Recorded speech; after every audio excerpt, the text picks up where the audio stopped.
Ang Philippine Air Force ay kinumpleto na ang construction para sa bagong hangar sa Edwin Andros Air Base sa Zamboanga City. Ito nga po ay para sa mga bagong eroplano na bibilhin at binili ng Philippine Air Force. Yan ang pag-uusapan natin, pero bago yan, kung bago ka lang sa aking channel ay huwag mong kalimutang mag-like, subscribe at i-hit mo na rin ang notification bell button para lagi kang updated sa mga bagong videos natin.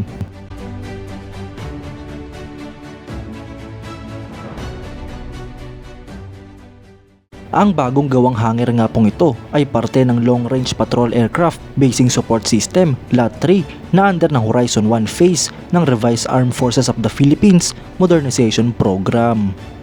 Dalawa pa nga pong lots ang parte ng proyektong ito para sa paggawa ng mga bagong hangars na para sa Long Range Patrol Aircrafts.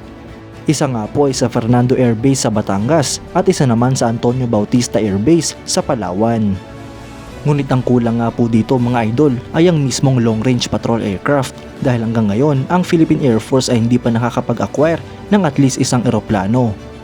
Ito nga po ay kahit na isa ang proyektong ito sa mga naunang inaprobahan na under ng Revised Armed Forces of the Philippines Modernization Program noong 2013. Kaya't mag-abang na nga lang po tayo ng mga balita para sa proyektong ito mga idol dahil ang Long Range Patrol Aircraft Project ay isa sa mga nagre-request ng funding na under ng fiscal year 2022 defense budget. Dahil ang pondo nga po na inallocate para dito ay binalik sa Department of Budget and Management dahil nag-expire na at hindi pa nagagamit.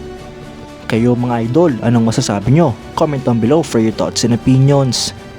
At yan nga lang po ang balita natin ngayon mga idol. Maraming salamat sa panonood.